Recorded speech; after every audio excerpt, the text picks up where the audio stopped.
ひよっこパイロットが撃墜王を目指すモッキーのエースパイロットを見ていただき誠にありがとうございます。今回からの新企画 IL2 シュトルモビックという第二次世界大戦を題材にしたゲームを使いながらいろいろな兵器を解説していきたいと思います。今回からみーくんはドイツ空軍の軍服着てるんだね。相変わらずモッキーは日本海軍の飛行服を着てるんだね。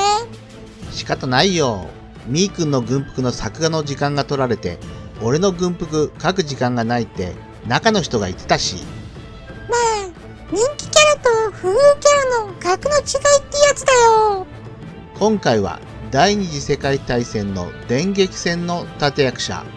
ユンカース JU87 シュトゥーカーを詳しく解説していきたいと思います。モッキー、ところで電撃戦って何のこと？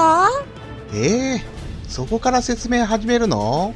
第一次世界大戦で機動戦の失敗によって戦線が膠着し、長期の陣地戦によって敗れたドイツは、その失敗から次の戦争では高速機動戦による短期決戦であると確信のもとで生まれたのが電撃戦なんだよ。電撃戦とは戦車を中核とした機械化歩兵、自動車化歩兵などの飛行部隊による敵陣深く高速で行う突進と飛行部隊の前進を妨害する敵の反撃、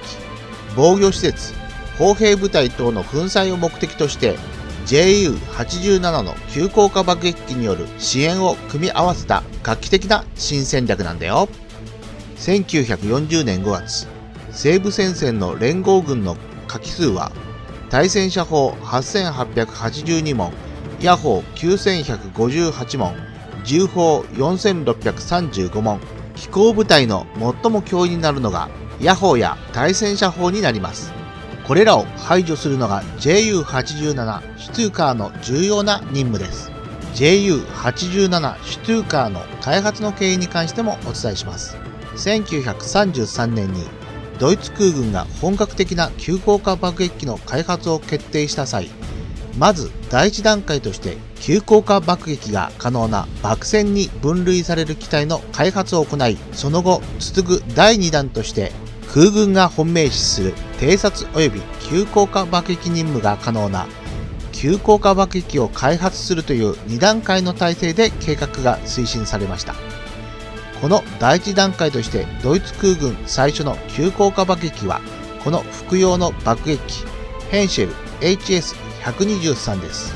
ドイツ空軍で急降下爆撃機戦術の採用と急降下爆撃機の開発に熱心に推進したのがこのエルンスト・ウーデットです。この人物が JU87 シュトゥーカーの誕生に大きく関わります。1935年9月17日に初飛行したのが JU87 の試作1号機で、JU87 の外観を特徴づけるのは何といっても正面から見て W の形に屈折したいわゆる逆ガル翼です。世界各国を見渡しても正式軍用機ではこの形態を採用したのはアメリカの戦闘爆撃機 F4U コルセアと日本海軍の艦砲流星ぐらいです。尾翼がメッサーシュミット BF110 のように総垂直尾翼を持っている点です。その後急降下テストを行った際に垂直尾翼が破損してテストパイロット2名が死亡する事故を起こしてしまいます。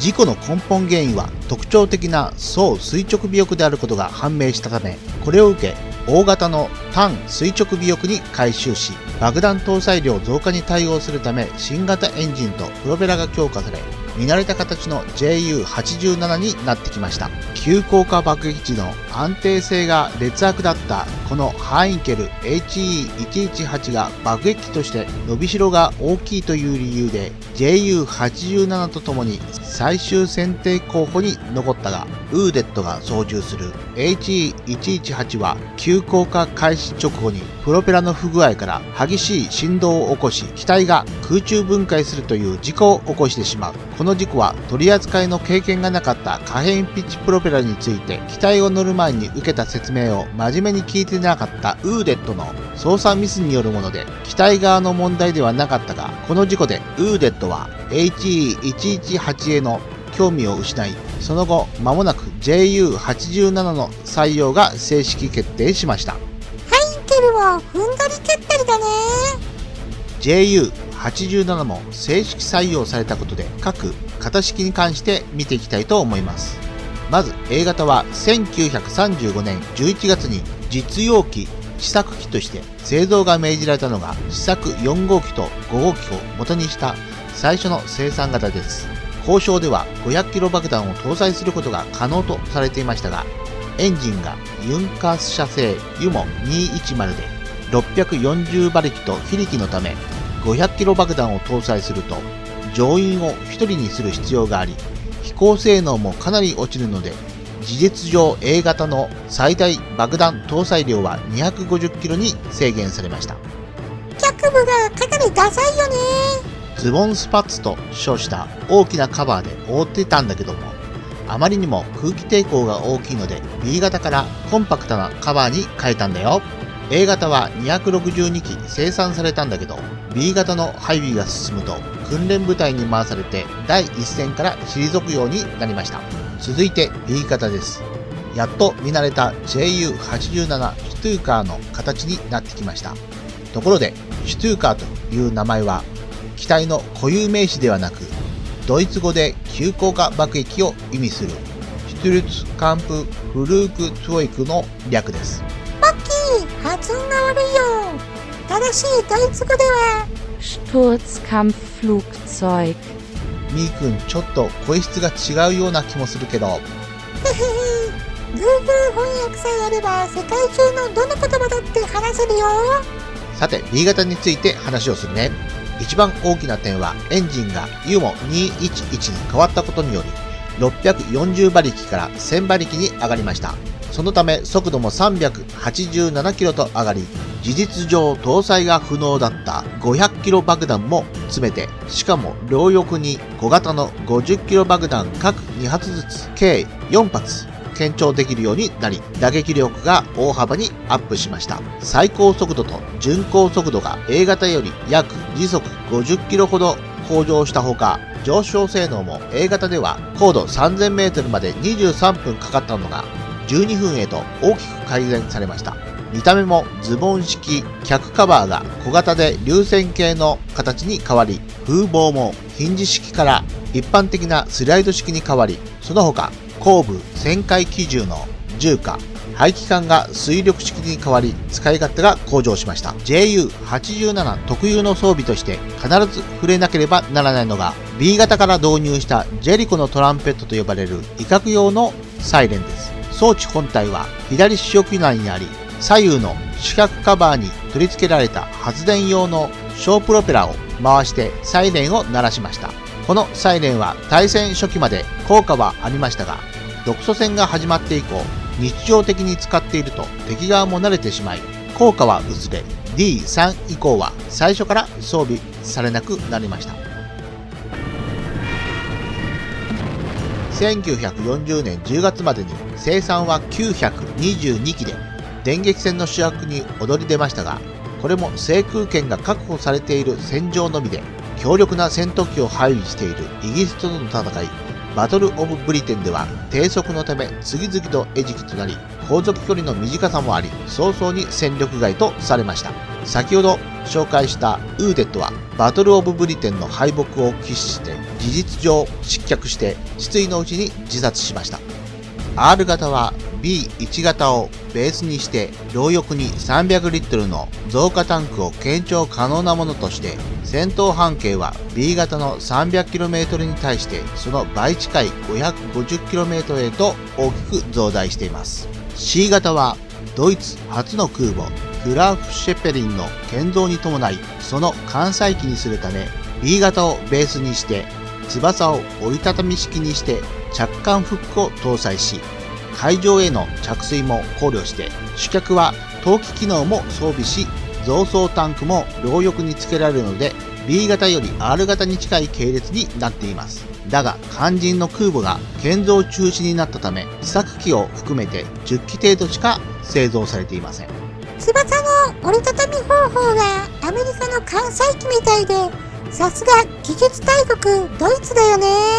ドーラの愛称で呼ばれている D 型に関して見ていきたいと思います。大きな特徴としては、エンジンがユモ 211J 系列に1420馬力へ換装され、B 型まで機種上面にあった活油冷却機はエンジンの出力向上のため吸気冷却機とともに機種下にまとめて配置されました。これに伴って出力向上により大型化が必要になったラジエーターは両翼内緑化へ分割装備され、能力と空力性能を向上させることに成功しました。特に D 型まで被弾時の抗弾性が低く大損害を負ってしまったため、その向上が求められ、機体各部を地上の対空砲火から防護する装甲板の追加装備や防弾ガラスの強化を行ったほか、後部機銃も 7.92mm MG81Z 連装機銃に変更したことにより防御力が向上した。そして爆弾の最大搭載能力は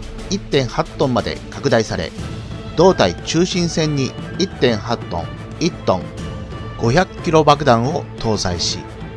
両翼には250キロ爆弾2発や従来の50キロ爆弾4発、R 型と同様300リットルの増加タンクも検証可能となり、攻撃力も強化されました。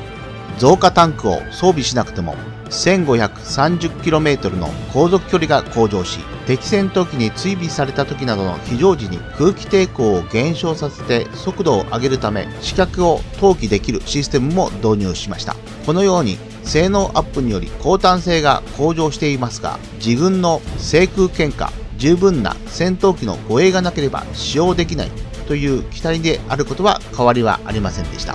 独ソ戦が始まった東部戦線では、イギリス空軍のような強力な戦闘機に出会うことも少なくなり、再び JU87 の活躍の場が戻ってきました。ドイツ軍の脅威はソビエト軍の戦車で、搭載機銃の MG17 7.92mm 機銃ではソビエトの装甲車両に対して全く無力だったため、1943年2月から生産の D5 型では翼内射撃兵装を MG15120 20mm 機関砲に換装しました。携行弾数は1丁につき180発で、この MG15120 は初速810メートル、発射速度毎分720発の性能を誇り、弾丸の破壊力の大きさで対地攻撃力の向上に多大なる貢献をしました。MG15120 20mm 機関砲をもってしても、ソビエト軍の T34 カービー1といった装甲防御力に優れた戦車に対して威力不足の感は免れなかった。